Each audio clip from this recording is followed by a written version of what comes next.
आप सभी को। आज हम करेंगे इंग्लिश का एडवांस इंग्लिश स्किल कोर्स को। क्लास थर्ड है ये। तो इसमें से 5th चैप्टर की डिमांड आई थी।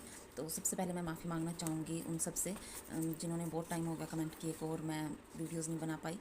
एक्चुअल में मेरे खुद के एग्ज़ाम थे तो इसीलिए मुझे टाइम नहीं लग पाया। आप सब ने जो फर्स्ट चैप्टर था लव मी उसको बहुत प्यार दिया, उसके लिए बहुत बहुत शुक्रिया आपका। इसी तरह आप मुझे कमेंट करके बताते रहिए।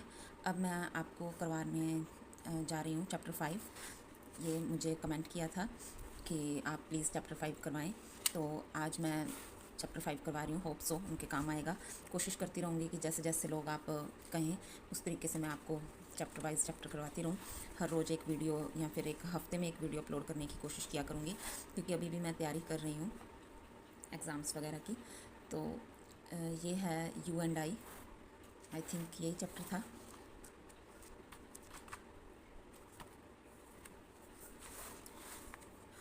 You and I theme to my family and friends. तो इसमें सबसे पहले क्या है, ये जो है ये एक पोइम है। ये पोइम किसने लिखी है? सीजे डेनिस ने। तो मीट द पोइट, हम सबसे पहले पोइट की बात करेंगे। तो पोइट जो है CJ Dennis. The poem that you are about to read is by an Australian poet CJ Dennis. ये एक ऑस्ट्रेलियन पोइट है, कवि हैं, जो जिन्होंने ये पोइम लिखी है you and I. He is one of the most famous poets. ये वह एक हैं, वन ऑफ द मोस्ट, सबसे ज़्यादा पॉपुलर फेमस प्रसिद्ध पोइट कवि हैं इन हिज कंट्री, उनकी अपनी कंट्री में। And wrote over 40,000 different types of text in his life, जिन्होंने 40,000 से ज़्यादा अलग अलग तरह के type of text in his life, अपनी ज़िंदगी में अलग अलग टॉपिक या टेक्स्ट के ऊपर इन्होंने क्या किया, लिखा अपनी कंट्री से। अपनी कंट्री में इन्होंने जैसे देखा, जैसे कोई भी इनको लगा कि हाँ मुझे इस पे लिखना चाहिए, तो ऐसे करके इन्होंने 40,000 से ज़्यादा different type of text in his life इन्होंने लिखे। दीज इंक्लूड पॉइंट्स, इनमें पॉइंट्स भी आ जाती हैं, कविताएँ। पॉइंट्स मीन्स कविताएँ। आर्टिकल्स, जैसे कोई भी छोटे मोटे आर्टिकल्स होते हैं, जैसे 100 वर्ड्स के, 200 वर्ड्स के, वो। एंड बुक्स, और बुक्स जैसे किताबें वगैरह, हम जैसे ये बुक्स कर रहे हैं तो ऐसे इन्होंने बुक्स भी लिखी। A famous piece of writing by the poet is a poem written for children. तो जो ये फेमस पीस, मतलब फेमस पीस यानी कि जो इनकी प्रसिद्धि में से एक प्रसिद्धि का टुकड़ा कह लो, राइटिंग बाय द पोइट, जो इन्होंने लिखा, इज़ अ पोइम, ऐसी कविता, रिटन फॉर अ चिल्ड्रन, जो बच्चों के लिए लिखी गई, called the Triantiwontigongolope. तो इसका नाम जो है बहुत ही लंबा है, ट्रियांटी वॉन्टी गोनगो लोप। तो ये इन्होंने बच्चों के लिए जो है कविता लिखी थी। It is about a made up insect with a funny face. ये किसी इंसेक्ट के बारे में है जो बहुत ही ज़्यादा फ़नी फेस बनाता है, एंड इवन फनियर हैबिट्स, और जिसकी आदतें भी फनियर हैं, यानी कि मजाकिया तौर पर हैं जिसकी आदतें। Try saying the name fast, और ये पूछ रहे हैं कि क्या आप उसका नाम बता सकते हो। तो मे भी हमें पॉइंट में कोई क्लू मिले, तो आइए देखते हैं। होप सो आप सबको अच्छे से दिख रहा होगा। तो हम इसकी रीडिंग शुरू करते हैं। तो ये क्या कह रहे हैं कि they say the eagle is a bird. वो कहते हैं कि ईगल एक बर्ड है। वे कहते हैं, दे मतलब वे, से कहना, द ईगल बाज इज़ अ बर्ड, वो एक पक्षी है। That sees some splendid sights. Splendid means very beautiful. Splendid means very beautiful, यानी कि बहुत सुंदर। दैट सीज, वो देख सकता है। That sees some splendid sights, वो देख सकता है। सी देखना, सम कुछ, स्प्लेंडेड ब्यूटीफुल या बहुत सुंदर, वेरी ब्यूटीफुल। साइट्स दृश्य, साइट्स दृश्य। When he source high into the sky. When जब, ही वह, सोर्स यानी कि पूरी ऊंची उड़ान भरना, हाई ऊंची, इनटू द स्काई आसमान में बहुत ऊंची उड़ान भरता है। सोर्स मीन्स उड़ान भरना। Upon his DG flights. Upon his, upon मतलब कि बहुत ज़्यादा ऊपर जाना, हिज उसकी, डीजी फ्लाइट्स मतलब वो अपनी क्षमता से ज़्यादा ऊंची उड़ाने लगाता है। He sees the ground for miles around. He sees वह देखता है, द ग्राउंड जो है धरती है, ग्राउंड है उसे, फॉर माइल्स अराउंड मीलों दूर से। अराउंड मतलब पास भी होता है। मतलब इंग्लिश में जो एक वर्ड है ना, उसका जो मीनिंग है वो सेंटेंस के हिसाब से हमें अलग मिलेगा। जैसे अब कहीं और ये अराउंड होता, जैसे there was a tree and here is around some people children, तो इसमें हम अराउंड को आसपास कह सकते थे। तो यहाँ क्या है कि he sees the ground for miles around, कि वो मतलब माइल्स अराउंड वो बहुत दूर से मतलब ग्राउंड को देखता है। माइल्स अराउंड मतलब मीलों दूर जाकर देखना नीचे की तरफ, ग्राउंड की तरफ। Our houses and Billy Johnson, but we can not be eagles, पर हम क्या हैं, ईगल्स नहीं हैं, बाज नहीं हैं। For that would of course be nonsense, तो इसीलिए इन्होंने क्यों कहा है that, for that would of course be nonsense, तो इसीलिए हम क्या हैं, उनकी तरह नहीं सोच सकते, उड़ नहीं सकते, और जैसे वो ऊंचे आकाश में उड़ान भरते हैं हम वो नहीं कर सकते। तो इसीलिए उन्होंने कहा कि but we can not be eagles for that would of course be nonsense. तो अब आगे इन्होंने कहा है इस पैराग्राफ में कि the poet describe what the eagle can see from the sky, जो पोइट ने डिस्क्राइब किया, व्याख्या की, डिस्क्राइब करना यानी कि व्याख्या करना, what the eagle can see from the sky, तो जो ईगल ने आकाश में से आकाश में ऊपर उड़ने के बाद देखा। What else do you think the eagle can see that the speaker can not, पर क्या तुम ऐसा बता सकते हो, एल्स डू जो मतलब सोच सकते हो कि जो ईगल ने देखा, कैन सी उसने देखा या देख सकता था, that the speaker can not, पर जो पॉइंट है उसने नहीं कहा हमें या नहीं बताया, तो वो क्या हो सकता है कि शायद ईगल ने ऊपर आसमान में इसलिए उड़ान भरी हो कि वो अपना शिकार ढूंढ रहा हो, तो मे बी हो सकता है ये। What else do you think about that, तो please say in comment section. Next page पे है इसके, can you name some animals that have no wings and walk on the ground, और क्या आप कमेंट सेक्शन में ये बता सकते हैं कि वो कौन से सम एनिमल्स, कुछ एनिमल्स हैं जिनके पास ना तो पंख हैं और ना ही वो चल सकते हैं ग्राउंड पर, ऐसे हैं कोई एनिमल्स, तो कमेंट सेक्शन में ज़रूर बताइएगा। They say the bottom of the sea is beautiful to view, जो ईगल हैं, पहले ये वाला पैराग्राफ करना है। But you and I some summer day, पर, बट पर, एंड यू तुम, एंड और आई मैं, सम कुछ समर गर्मी, डे दिनों में, गर्मी के दिनों में, providing we are allowed provide करते हैं कि हम सब, इस मतलब आज्ञा के अधीन हैं या आज्ञापूर्ण हैं, will go up in an aeroplane, कि हम विल गो अप जाएं, अप ऊपर, इन में, एन एरोप्लेन एरोप्लेन में जाएं ऊपर, and sail right through a cloud, और एंड और सेल मतलब बीच में, राइट थ्रू अ क्लाउड जो बादल हैं उनके बीच में हम जाकर उड़ान भरें।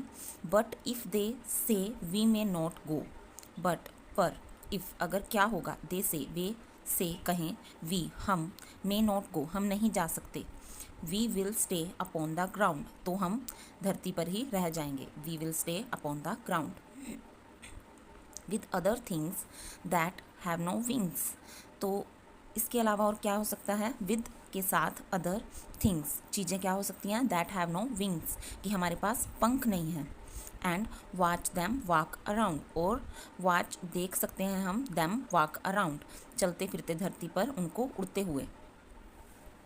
आगे ये कहता है कि they say the bottom of the सी, कि जो बॉटम ऑफ द सी जो समुद्र की गहराई है, they say the bottom of the सी वे देख सकते हैं, इतनी मतलब जब वो ऊपर से उड़ान भरते हैं तो वो देख सकते हैं बॉटम ऑफ द सी समुद्र के नीचे की गहराई, इज़ ब्यूटीफुल टू व्यू बहुत ही सुंदर व्यू दृश्य वो देख सकते हैं।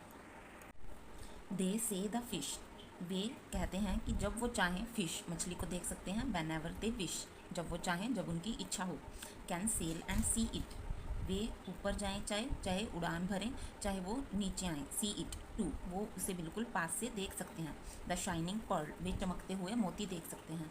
द कोरल कर्ल्स देख सकते हैं। कोरल कर्ल्स मीन्स क्या होता है, hard substance formed over time from the bones of small animals, एक बहुत ही सख्त सा सब्सटेंस जो बहुत टाइम तक पड़ा over time from the bones जो हड्डियाँ होती हैं उनसे मतलब बहुत लंबे टाइम तक पड़ा स्मॉल एनिमल्स के जो छोटे छोटे जानवर होते हैं उनसे, रेड वाइट और पिंक इन कलर वो कलर में रेड हो जाती हैं, वाइट हो जाती हैं और पिंक इन कलर। तो मतलब छोटे छोटे जो जानवर होते हैं, कोई भी जैसे हो गए समुद्र के किनारे मिलने वाले केकड़े वगैरह या कोई भी और जानवर, तो उनका जो हड्डी होती है वो बहुत टाइम तक, लंबे टाइम तक पड़ी रहे, तो उसमें जो रेडिशपन, जो वाइटनेस होती है या उसके पिंकिश कलर हो जाता है, वो आ जाता है, तो वो उसे भी देख सकते हैं। चमकते मोतियों के साथ साथ वो द कोरल कर्ल्स भी देख सकते हैं। The shark, the squids, way shark को भी देख सकते हैं और स्क्विड्स को भी देख सकते हैं। द स्नैपर्स, स्नैपर्स भी देख सकते हैं। स्नैपर्स क्या है? टाइप ऑफ फिश, एक तरह की मछली है ये। एंड फिश विद फिन्स, थो नॉट इन टिन्स, मतलब एक ऐसी मछली विद फिन्स, जो फिन्स के साथ हो, थो नॉट इन टिन्स, पर टीन में यानी कि उन डिब्बों में बंद ना हो, मतलब खुली घूमती हुई मछली समुंदर पर, वो उसे भी देख सकते हैं। कौन देख सकते हैं? तो बाज देख सकते हैं। And fish with funny flappers, और वो मछली को देख सकते हैं विद फनी फ्लैपर्स के साथ, यानी कि फिन्स के साथ। एंड फिश विद फिन्स, यानी कि जो मछलियों के पंख होते हैं वो उन्हें भी देख सकते हैं। थ्रो नॉट इन टिन्स, मतलब वो किसी टीन वगैरह में बंद नहीं होते, वो उन्हें खुले में देख सकते हैं मछलियों को। जैसे शहरों में तो मछलियाँ टीन वगैरह में भी मिलती हैं ना, तो जो समुद्र के किनारे रहते हैं उन्हें मछलियाँ वैसे ही आम देखने को मिलती हैं। And fish with funny flappers, funny flappers means, flappers का मतलब यहाँ पे फिन्स है। फिन्स मीन्स पंख, मछलियों के जो पंख होते हैं, मत्स्य पंख जिन्हें हम कह देते हैं। But you and I some sunny day, पर बट यू, तुम और मैं, सम सनी डे, कुछ धूप वाले दिनों में, यानी कि जब सूर्य पूरे तेज अपने उस पर होता है उन दिनों में। वैन वेदर्स इन कंडीशन, जब मौसम पूरा अपनी गर्मी के दिनों में होता है। Will go there in a submarine, हम किस में जा सकते हैं? पनडुब्बी में, सबमरीन में। प्रोवाइडिंग वी हैव परमिशन, हमें उसके लिए क्या लेनी पड़ेगी? परमिशन लेनी पड़ेगी। But if they say we may not गो, पर अगर वो हमें परमिशन ना दें, हम कि हम नहीं जा सकते, we must respect their wishes, फिर हमें रिस्पेक्ट करनी पड़ेगी उनकी विशेज़ की, उनकी इच्छा की। रिस्पेक्ट करना, आदर करना, मस्ट करना पड़ेगा हमें। We must respect their wishes, wishes यानी कि उनकी इच्छाओं की। And you and I will just keep dry, तो इसीलिए तुम और मैं बिल्कुल क्या रह जाएंगे? सूखे रह जाएंगे, क्योंकि हम समुद्र में नहीं जा सकेंगे, सबमरीन में नहीं जा सकेंगे, इसीलिए क्या होगा?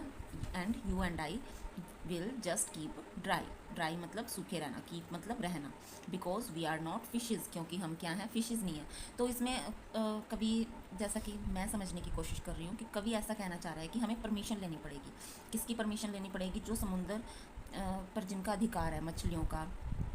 तो वो कह रहा है कवि कि हमें उनसे परमिशन लेनी पड़ेगी कि क्या हम यहाँ घूम सकते हैं, कि जैसे हम इंसानों को कहीं भी आने जाने के लिए दूसरे देश में परमिशन लेनी पड़ती है, वहाँ से पहले वीज़ा अप्लाई करना पड़ता है, वैसे ये कह रहे हैं कि अगर ऐसा हो कि हमें मछलियों से परमिशन लेनी पड़े, तो हम तो सूखे ही रह जाएंगे, क्योंकि मछलियाँ नहीं चाहेंगी कि हम समुद्र के किनारे जाकर वहाँ गंदगी फैलाएं और उनका जो घर है समुद्र, हम उसे गंदा करें।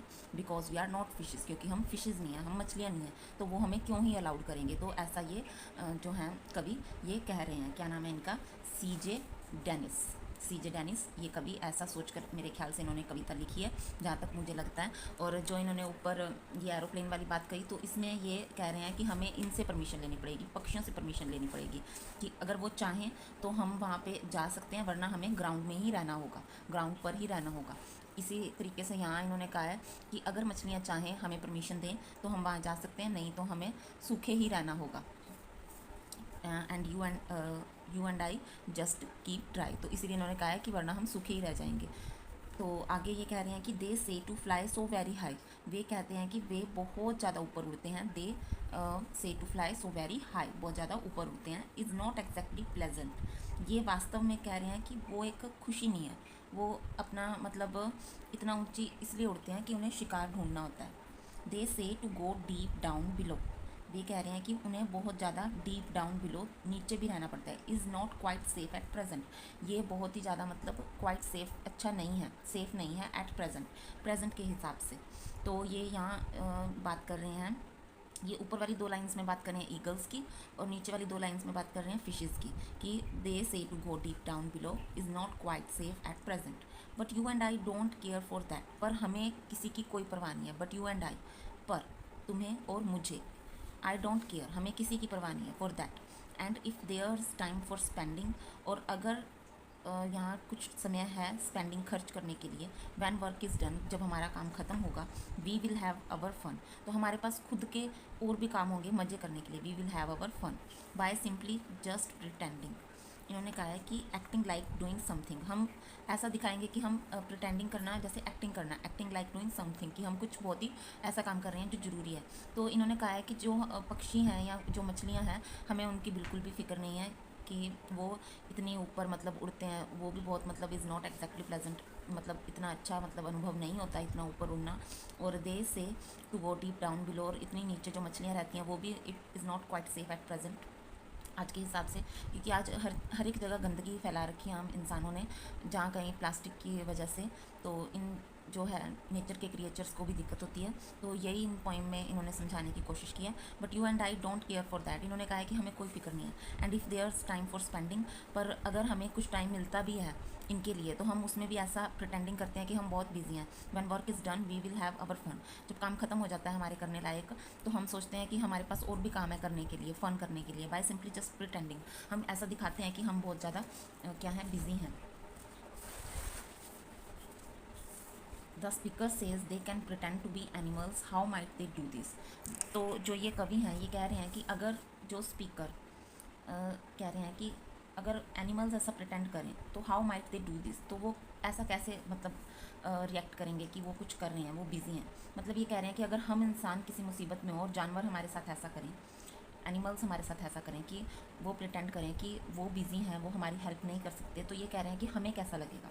The earth is quite a jolly place, ये कह रहे हैं कि अर्थ जो पृथ्वी है is a quite a jolly place, ये एक जोली प्लेस यानी कि खुशियों की जगह है। And we don't care for flying, पर हमें कोई परवाह नहीं है उड़ने की। And things that creep down in the deep, और ना ही हमें जो नीचे डाउन इन द डीप जो चीज़ें रहती हैं उनकी कोई परवाह है। आर समटाइम्स रादर ट्राइंग, हम मतलब ट्राइंग करते हैं, डिफ़िकल्ट मतलब ऐसा दिखाते हैं कि ये बहुत ज़्यादा डिफ़िकल्ट है।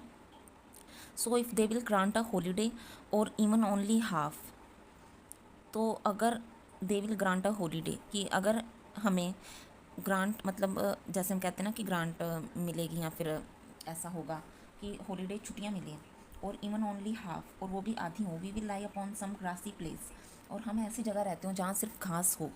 And think of things and laugh, तो हम सोचो कि क्या हम वहाँ पे खुश रहेंगे। एंड लाफ, थिंक, सोचो कि तब चीज़ें कैसी होंगी। तो इन्होंने मतलब इसमें समझने की कोशिश की है, या हमें समझाने की कोशिश की है कि जो नेचर है, अर्थ है जो, उसने सबके लिए एक जोली प्लेस बनाया। And we don't care for flying. तो वीडियो के अंत में मैं आपसे यही कहना चाहूँगी कि thanks for watching, and please इसे लाइक, सब्सक्राइब एंड शेयर करें।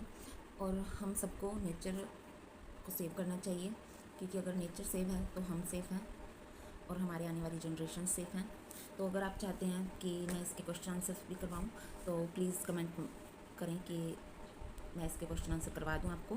तो अगली वीडियो में मैं कोशिश करूंगी कि मैं इसके क्वेश्चन आंसर करवाऊं, अगर आप चाहेंगे तो, कमेंट करेंगे तो। नहीं तो उसके बाद मैं देखूंगी कि मुझे नेक्स्ट चैप्टर करवाना है या नहीं। तो प्लीज़ सपोर्ट करें। अगर आपको वीडियो पसंद आती है, अगर आपको समझ आता है मेरा पढ़ाया हुआ इंग्लिश का कुछ भी, ये रीडिंग वगैरह, तो प्लीज़ चैनल को सब्सक्राइब करें, वीडियो को लाइक करें और इसे शेयर करें।